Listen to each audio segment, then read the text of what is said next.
இந்த துரோகங்கிற வேர்ட் வந்து எல்லா இடத்துலயுமே எல்லாருக்குமே இப்ப நடந்துட்டு தான் இருக்கு. உங்க கூட இருக்கிறவங்க அன்பா இருந்தவங்க உங்கள விட்டுட்டு போயிருப்பாங்க. பிசினஸ்ல லாஸ் ஆயிருக்கும். இன்வெஸ்டர்ஸ் செய்தவங்க வந்து உங்கள வந்து ஏமாத்திட்டு போயிருப்பாங்க. உங்க கூடயே இருக்கிறேன்னு சொல்லி ஊரறிய, உலகறிய கைப்பிடித்த கணவனோ, மனைவியோ உங்கள விட்டுட்டு வந்து போயிருந்திருப்பாங்க. அதனால நீங்க மனம் உடைந்து என்ன பண்ணணும்னு தெரியாம இருப்பீங்க. அப்ப நீங்க நினைப்பீங்க, "கர்த்தாவே, ஏன் என் வாழ்வில் வந்து இதெல்லாம் நடக்குது?" அப்படின்னு. கர்த்தருக்கு வந்து உங்களுடைய கடந்த காலம், நிகழ்காலம், எதிர்காலம் எல்லாமே தெரியும் இல்லையா?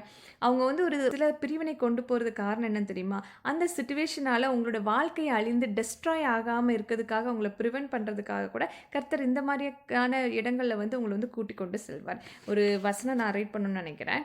லூக்கா 12:7 பாருங்க. "உங்கள் தலைமுடி எல்லாம் கூட எண்ணப்பட்டிருக்கின்றன. அஞ்சாதீர்கள். சிட்டுக்குருவிகள் பலவற்றை விட நீங்கள் வந்து மேலானவர்கள்." அப்போ சிட்டுக்குருவிகள விட மேலானவர்கள் கர்த்தர் சொல்லும்போது சொன்னது தான். நம்ம தலைமுடி கூட எண்ணப்பட்டிருக்கின்றது அப்படின்னா, நம்ம வாழ்வில் நடக்கிறது எல்லாமே கர்த்தர் அறிந்து தான் நடக்கின்றது.